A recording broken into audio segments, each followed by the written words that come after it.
unachukua simu na mpigo na Yesu asifiwe. Kumbe watu tumia maneno na majina ambayo si yao kwa minajili yao wenyewe. Lakini haya Hadasa anaitwa Esther ili kujaribu kuhakikisha kwamba ako mahali ambapo Mungu anamhitaji kwa wakati wake. Kama mmoja wao katika urembo wake aliwekewa nakshi na akatiwa manukato, akatiwa urembo wa kila aina. Na baada ya yeye kutoka na kwenda mbele ya mfalme alipata kibali. Bwana Yesu asifiwe. Ujue jambo moja, wakati unatafuta kibali na Mwenyezi Mungu, kuna mtu ambaye anashushwa. Bwana Yesu asifiwe. Yaani kwa wewe kuinuliwa, lazima mwingine afanye nini? Ashushwe. Bwana Yesu asifiwe. Wakati unaomba kwamba nyinyi mtapata kibali ili muinuliwe, na wengine watafanya nini? Watashushwa. Bwana Yesu asifiwe. Looking for God's light is not a joke. Lazima kuwe na sacrifice. Lazima kuna wale ambao itabidi warudi chini. Bwana Yesu asifiwe. Mungu akupe kibali hata kazini mwako uinuliwe. Mungu akupe kibali hata pale ambapo unatafuta posho uinuliwe. Bwana Yesu asifiwe. Mungu wale watu wa maana. Bwana Yesu asifiwe.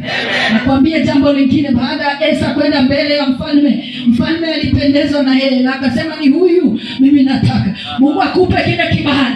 Watakapokuona waseme ni huyu ambaye sisi tunataka. Ni huyu ambaye tunataka kupea promotion. Ni huyu ambaye tunataka ainuliwe. Bwana Yesu asifiwe. Na tuwezi kumwomba Mungu siku nyingi alafu tuwekwe chini. Lazima tupate kibali cha Mwenyezi Mungu. Bwana Yesu asifiwe. Bwana Yesu asifiwe. Hata wewe bona watoto wako watasema watoto wa yule mama ambaye amebarikiwa. Bwana Yesu asifiwe.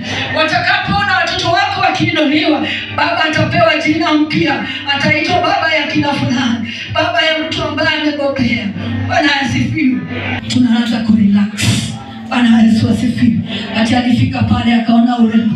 Kila wakati akitembea watu wanamzunguka, wasichana wanampondoa, wasichana wanamletea chakula, akarelax. Bwana Yesu asifiwe. Kauli yako ujue kwamba Mungu atainua kule ambapo unakaa. Bwana Yesu asifiwe.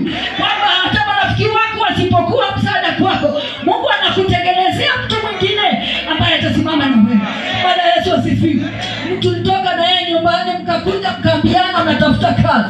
Mmepata kazi. Lakini maisha ya Nairobi wewe uende wapi?